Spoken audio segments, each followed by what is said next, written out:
Dans cette vidéo, je vais t'expliquer pourquoi j'ai décidé de ne plus m'intéresser aux femmes durant une année entière. À un moment dans ma vie, je me suis assis avec moi-même pour pouvoir discuter. Au moment où je me suis assis et que j'ai commencé à discuter avec moi-même, j'ai pris conscience d'une chose. Les femmes prenaient beaucoup trop de place dans ma vie.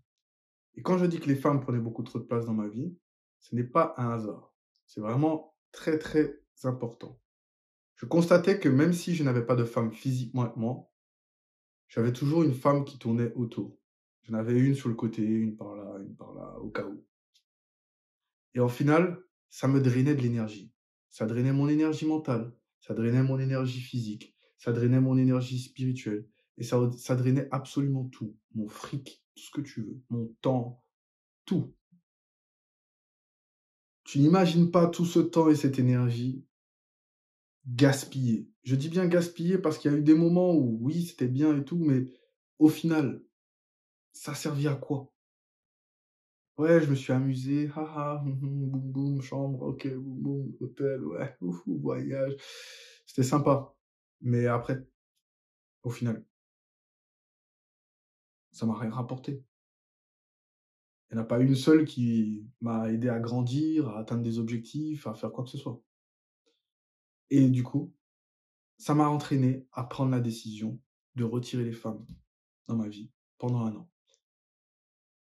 Au début, je me suis pas fixé de date. Je me suis simplement dit: «Vas-y, ça, on va mettre ça de côté», et je me suis concentré sur moi. Et c'est là que les choses ont commencé à devenir très intéressantes. Puisque la partie la plus simple, c'est de décider justement de ne plus s'intéresser aux femmes. De décider que même si tu as un ticket, tu n'y vas pas. Même s'il y a quelqu'un qui te dit: «Ouais, elle, tu n'y vas pas». Tu dis: «Non». «Ah OK, ouais, OK, hein». Non. Comme je te le disais juste avant, c'est là que les choses sont devenues très intéressantes. C'est là que les choses ont commencé à prendre une ampleur que même moi, je n'imaginais pas possible. Laisse-moi te raconter ça. Quand j'ai commencé à pleinement me concentrer sur moi, j'ai commencé à obtenir rapidement des résultats, à obtenir rapidement des retours positifs sur ma propre évolution. Et c'est là que je me suis rendu compte qu'en réalité, il est plus important pour moi de me concentrer sur moi et de me développer que de me concentrer sur une femme, une relation, pour que justement je me dise oui, on va bâtir ensemble, on va faire quelque chose ensemble. Je préfère d'abord devenir une entité unique et après rajouter à mon entité un bonus. Et ce bonus, c'est une femme. Dans mon enfance, mon grand-père avait une phrase magique pour les relations homme-femme.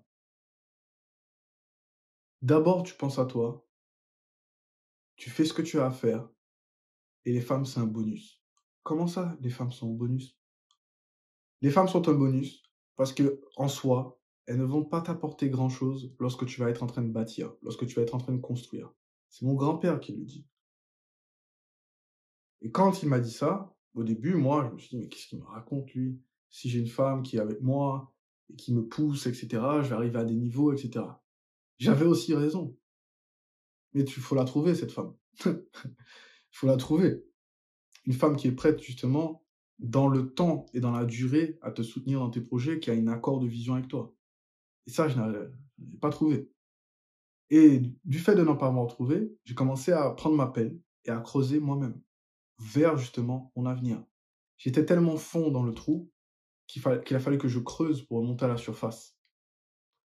Et petit à petit, j'ai pu construire ma confiance, construire tout ce que j'avais besoin en fait depuis tout ce temps, qui m'a aidé à devenir qui je suis et qui m'aide à construire encore la personne que je veux devenir. Je crois fermement et intimement que pour aimer quelqu'un, j'ai bien dit aimer, il faut déjà s'aimer soi-même. Si tu ne peux pas t'aimer toi-même, je ne vois pas comment tu peux exprimer à quelqu'un de l'amour, puisqu'au final, tu ne sais pas réellement ce que ça veut dire. Si tu savais ce que ça voulait dire, tu pourrais répondre à la question: est-ce que tu t'aimes toi-même? Ne pouvant pas répondre à cette question moi-même à l'époque, aujourd'hui, je peux te dire que je peux y répondre. Donc le jour où je dirai à quelqu'un: «Je t'aime», je sais que je serai authentique et que je n'aurai aucun doute sur l'expression de mes sentiments. Bref, là, on rentre trop dans le méli-mélo de fruits de mer. On va revenir au sujet principal. Lorsque j'ai annoncé ma décision autour de moi, donc à ma famille surtout, ma grand-mère, ma mère, voilà, tout le côté féminin de ma famille, donc mes cousines, etc., tout le monde, du côté féminin, je précise, ont commencé à me dire, mais non, mais tu peux pas rester tout seul, c'est important d'avoir quelqu'un dans sa vie, une femme va pouvoir t'aider, elle va pouvoir te pousser plus loin, beaucoup d'avantages, sans jamais citer les inconvénients. Beaucoup, beaucoup d'avantages. Tout ce qu'il fallait pour mettre une femme en valeur, il le faisait. Tout ce qu'il fallait pour me dire à quel point une femme est importante dans ma vie, il le faisait. Mais si j'ai décidé quelque chose, même si vous êtes ma famille, ma décision, elle a été prise. Donc, les stéréotypes du genre, tu vas comprendre quand tu seras plus vieux, etc., je m'en moque. Une femme,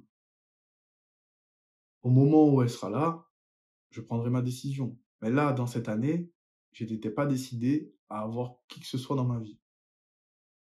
Donc, j'ai continué mon petit chemin vers mon objectif, comme ça.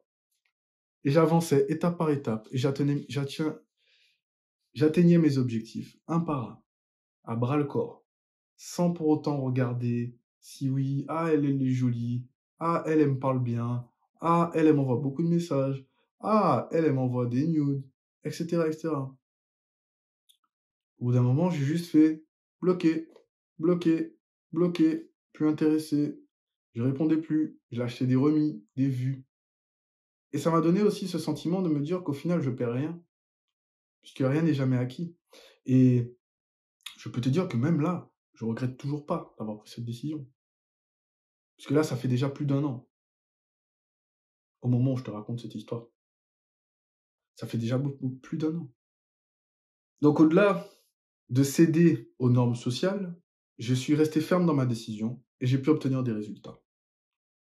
Parlons justement des résultats. Durant ma croissance personnelle, j'ai pu profiter d'autant plus de mon temps. J'ai pu profiter d'autant plus de faire des choses comme je le décidais, sans avoir de potentielles retombées pour X motifs. Va savoir, même moi, je ne sais pas. Donc, j'ai commencé justement à m'intéresser à la lecture, j'ai commencé à m'intéresser à des sports, j'ai commencé à m'intéresser à prendre soin de mon corps, à aller à la salle, à laisser pousser mes cheveux, par exemple. Voilà, des choses que j'avais envie de faire. C'était mon envie. Mais tu sais, même quand tu n'es pas en couple, les femmes ont tendance à te dire oui, mais je te préfère comme ci, comme ça, comme ci, comme ça. Et à force, à force, à force, ça finit par entrer dans ton crâne, tu vois.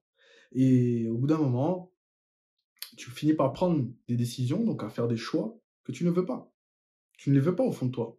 Mais peut-être pour faire plaisir ou par émotion, par sentiment, tu fais quelque chose.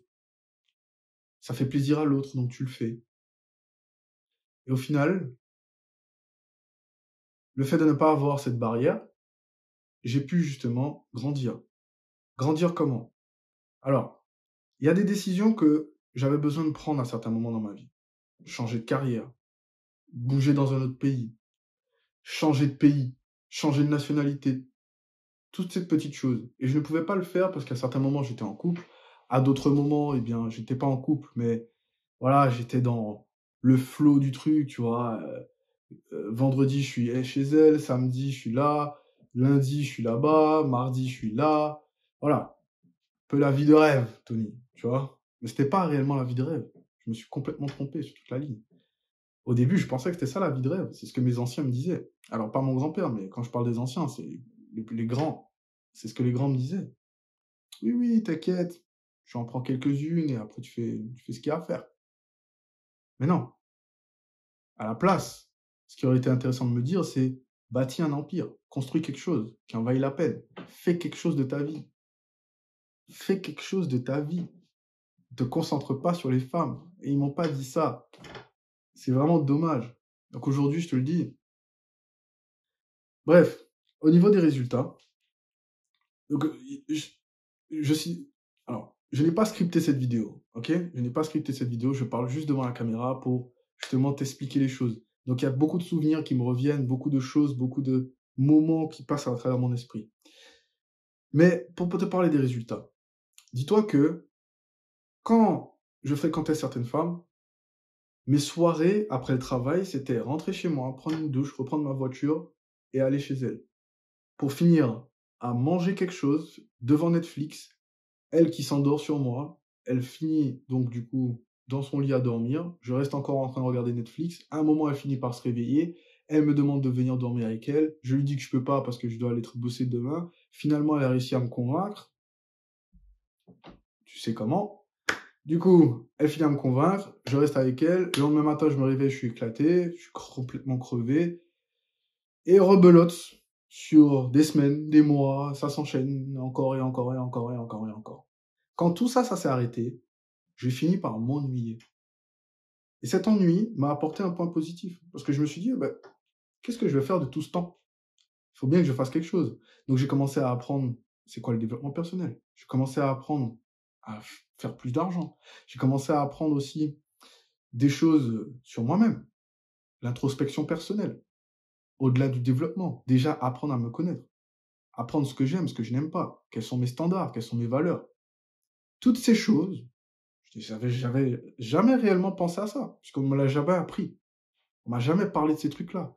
Dans le monde d'où je viens, c'est galette dans là-bas, où ça mangeait ça, en ça fait, et boum, tu y vas. C'est tout. C'est vraiment ça. C'est absolument tout. Même si la meuf, elle dit non, tu y vas.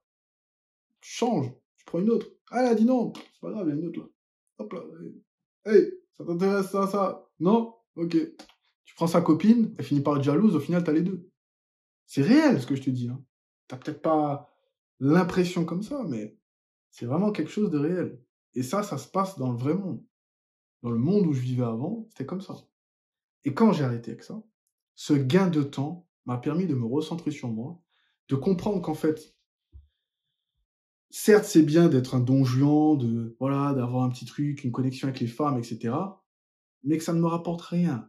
Pas d'euros, perte de temps, pas d'argent, rien en fait. Je grandis pas. Alors je ne dis pas que toutes les femmes sont pareilles, mais j'ai des potes qui sont avec des femmes qui les ont aidés justement à devenir une meilleure personne, à atteindre des niveaux dans leur carrière, etc. Bien leur en face. Lui, il a trouvé une bonne personne pour lui. Il y a peut-être des avantages dans cette situation et des inconvénients. Mais malgré les inconvénients, ils ont réussi à bâtir quelque chose. Je peux te dire qu'ils sont un couple très heureux. Ça fait plus de 10 ans qu'ils sont ensemble. Tant mieux pour eux. Dans mon cas, je n'ai pas eu ça. Peut-être parce que je ne le cherchais pas. Peut-être parce que je ne savais pas ce que je cherchais. Et c'est ça, en fait, la clé. Autant dans ma vie qu'avec les relations féminines. Comment je peux pouvoir savoir ce que je veux si à chaque fois qu'une femme se présente à moi, je la prends en mode, vas-y, comment? Non, je peux pas. Parce qu'au final, je ne sais pas ce que je veux. Parce que je ne me connais pas. Je ne sais pas ce que je veux parce que j'ai même pas cherché à me connaître. Et c'est ça les résultats. Apprendre à se connaître, développer quelque chose, devenir quelqu'un, se concentrer sur soi, prendre le temps d'apprendre réellement les tenants et les aboutissants de nos propres valeurs, ce que l'on recherche chez une femme et ce qu'on recherche à construire chez nous, quelles sont nos forces, quelles sont nos faiblesses. C'est ça qui s'est passé pendant mon temps libre. Pendant tout ce temps-là, et c'est tout ça qui m'a mené à prendre des décisions très importantes dans ma vie. J'avais déjà pris des décisions importantes auparavant, mais j'étais quand même dans un brouillard. Parce qu'au final, je prenais ma décision, et j'avais un petit appel, et ainsi de suite. Bref, tu vois où je veux en venir. Je referai probablement cet épisode en t'énumérant plus précisément tous les avantages que j'ai eus en me concentrant sur moi-même, en pensant à mon bien-être, en faisant passer ma vie avant, justement, les relations féminines, les soirées féminines, et tous les trucs comme ça. Merci de m'avoir écouté. Merci d'avoir pris le temps de regarder cet épisode. Et je te dis au prochain épisode.